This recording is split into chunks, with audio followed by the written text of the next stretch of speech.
welcome to Round Robin. I'm your host, Robin McCormick with the City of Hampton's Communications Department. And today we're going to talk to Alvean Lyons. She's working with the city and our Healthy Families focus to try to make us better parents, better relationships.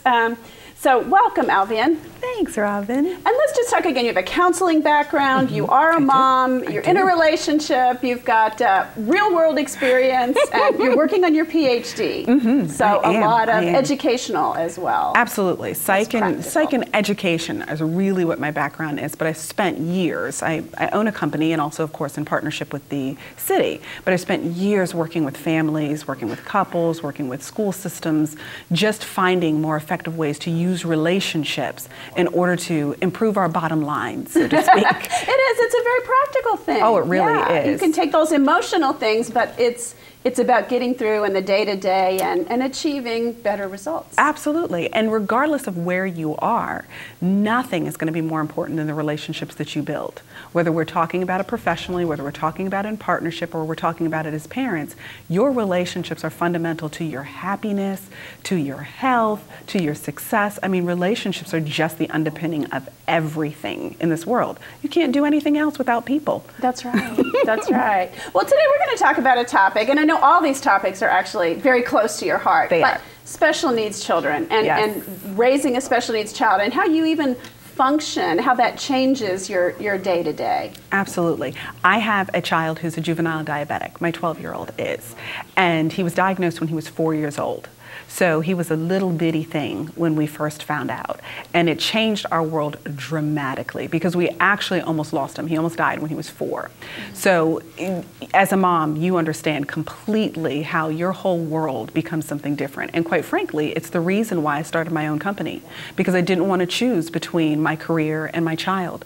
So I built a life that would allow me to be able to put my kids first and then figure out how to use my credentials to still be able to serve my community. That's literally how it began. Now, and obviously you are a very results-oriented, get things done kind of person, but when you first found out, did you go through an anger and a grief process? I mean, wow. I think people sometimes ask themselves, why me? Why does this happen to my child? Why does this child have to have a harder, tougher road than some other kids? Right. And I have to be honest, I didn't get angry. Anger wasn't my first response. It was more, what am I going to need to do to be able to support him? Because when you almost lose a kid, your whole life becomes about saving them. I can't even imagine. What it is that you're going to need to do to make sure that you keep your baby safe. And that's literally what my focus was. Or to get services for your baby, or whatever support was necessary, needs. absolutely, to give them every possible advantage you could. Because you now have something that you may not be able to change, depending upon what your special need is. Right. It could be something that you will be experiencing your whole life. It could be a long-term experience. It's different for each person.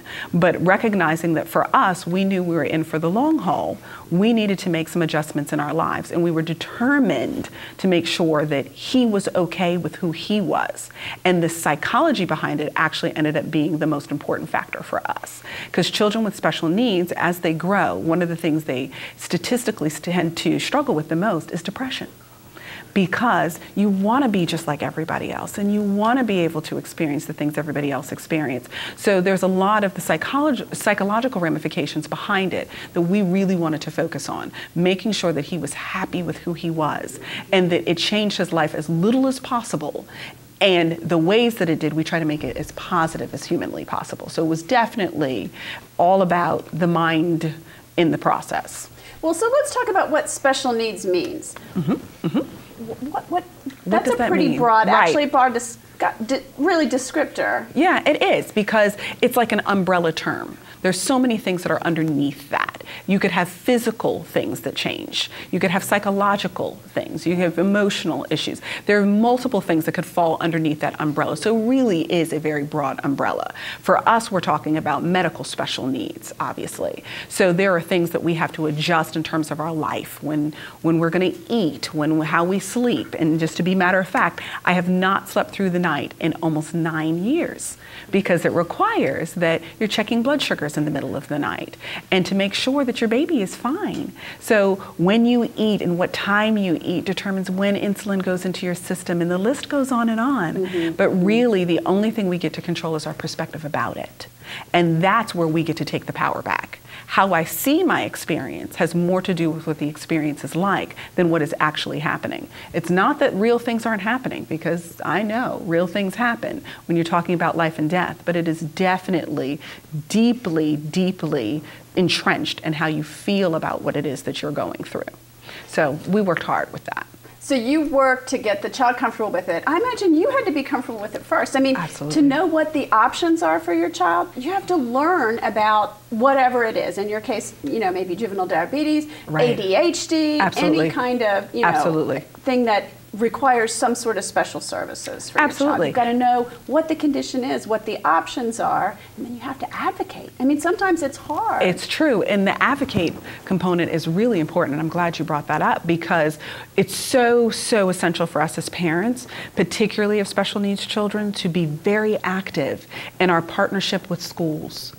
Him being at school all day, because there's, other than the blood sugar issues, he's just like any other kid. And those aren't necessarily visible. Right. Some disabilities are. You can see, absolutely, and some you can't. But it's not to say that because you can or cannot see it makes one any more important than the other, because they're significant to each family who's experiencing it without question. Oh, yeah. So it becomes so important that you work in partnership with your schools in particular. If in fact your child is going to school, mine is in middle school now. So we literally had a relationship so close with the school nurse that he would say his prayers at night and include her name, because she was like another mom.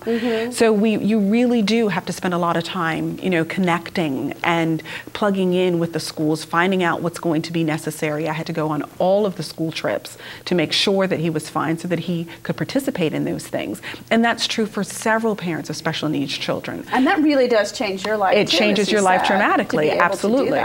Because I couldn't maintain the career I had previously and simultaneously be there. So I made an adjustment personally. Not everybody has the flexibility of doing those kinds of things. So you have to lean on the partnerships and the relationships with the school and the community in order to do that. But yes, you're right. You have to advocate inside the classroom and outside of the classroom, but not in an adversarial way. Know that the schools really want best for your kid, and figuring out how you can partner with your teachers. You're not trying to be, you want to be allies, not adversaries. And they appreciate, I would think in most cases, your ability to help and to be part of it. Because, they do. They've got a lot on their plate. Oh, absolutely. They've got 22, 25 kids. And so the extra assistance that you can provide, most people welcome it. Absolutely. And I mean, even volunteering.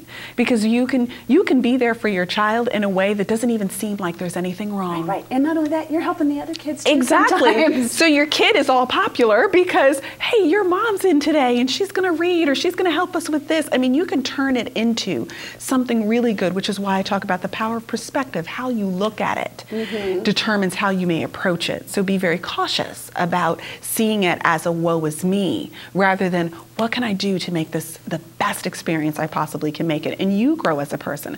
I'm a much better person now than I was before his diagnosis, in all honesty. But it does change lots of things in your life. It does. So you also have to not just make sure he's comfortable with it, but depending on what the situation is, make sure he's prepared to handle it. Because Absolutely. you're going to lose some of that direct control when he's 15, 16, Absolutely. 18, 20 out of the house. So he's got to know how to manage his situation, whatever that is. You're so right about that. And doing that, because we're talking about him going from 4 to 12, and yes, we're getting ready to go into our teenage years, at each level, determining what's appropriate for your child to be responsible for. Because you're talking about their health, or you may be talking about their physical safety, depending upon what the special need is. So you want to make sure that you are giving them measures of responsibility that they can handle at each of those stages that allow them to become more independent. But it does sometimes mean that you have to do some behind the scenes work. You may have to contact the other parent if he's going to play over somebody's house and say, okay, here are the things. He's going to be responsible for this, but I need to have you aware of these things in the event of an emergency. But he feels like independent. A peanut allergy could even be one of absolutely. those things. That's Anywhere a perfect your child example. travels, you have to be so careful. That is a very, very good example example, because it's once again, one of those special needs that you don't see on the outside. Right, right. So you have to make sure so people that don't you're know advocating. to be aware unless you tell or to be them. careful. Yes, because we don't all wear our need, but lots of us have them in small but significant ways. So yes, you're absolutely right about that. Now, one of the things you said is that traveling is a really special challenge. It is. And it's something that is true for all parents of special needs. So I use a simple tip in order to make sure that we're okay, because we've learned the hard way a couple of times. So we use, in honor of travel, the word trip, T-R-I-P. So T, take what you need with you. I make sure now that we have extras of strips and meters and sugar and glucose is what they refer to it as, because one time we forgot and it cost us $50 for a little bottle of strips because I left it at home by accident. So there's certain things that can be very expensive if you don't plan ahead. So making sure that you take everything that you need, and simultaneously, whenever you're dealing with kids on a trip, making sure they have developmentally appropriate things to be able to play with, so that they're not saying, "Are we there yet?" 90 times before you arrive. So it's true for anyone, but you can apply it in different ways. But for us, it's about making sure we have the medical components for him.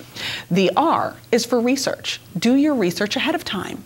Find out where your local hospital may be. Oh, wow. Find out where your pharmacy is, just in case you need to get something. Find out whether or not there are activities that are appropriate. Can parents be part of those activities? Depending upon where you're going and what you're doing, sometimes they expect the kids to be away from the parents. But if the environment you're going in isn't appropriate for your child to be independent, that's something you need to know. Right. If you have a child in a wheelchair, for example, you have to do a lot of research to make sure everywhere is wheelchair accessible.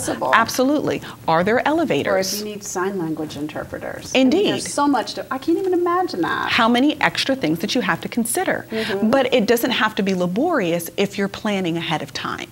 Because sometimes those quick phone calls make a world of a difference, because you go in ready. You are completely prepared for what it is, or to the best of your ability, what it is to expect. And then I, information. Kids like information too. So I make sure that I sit down with my kids, hey, this is what we're going to do. This is where we're going. These are some things we might need to be mindful of. Here are the expectations where we're going to be. That additional information makes for a much smoother trip. And when you're dealing with special needs kids, you may be dealing with one who doesn't transition as well. Autism tends to do that. So changing up a schedule without preparing a child can be very, very difficult for them. So doing that preparatory conversation and giving that information can be very helpful in it being smooth. And then finally, P, plan ahead for the unexpected. And even though that sounds kind of funny, how do you plan for the unexpected? Do know, inevitably, something is not going to be exactly the way that you intended it. So having the backups already, just in case, help to make sure that a trip is not derailed by something that just kind of pops out of nowhere. So trip, take, research, information, and plan. It makes for a huge difference, particularly for parents of special needs, but it's helpful no matter who you are, especially if you're traveling with kids. Right. A long car ride is a stressor all by itself, what you have. All by itself. Agreed. So it's just what we do as parents can really control and set the tone for what we're going to experience. So it really does help to have those conversations and have some simple ways to make sure you've checked it all off your list. Those reminders are really helpful. Like I'm starting to think not the way you think, but to keep those takeaways as much as possible. So yes, absolutely, and it doesn't have to be difficult. There are ways to be able to do it to make it a little bit easier. And every time we get a little bit more organized, a little bit more structured, we tend to be able to enjoy the fun stuff even more. So yes, it is very helpful. Okay, so I'm going to try it again. We'll see if I can do it. But traveling with children, particularly special needs children, take what you need. Yes. Research ahead of time so you know what you're facing.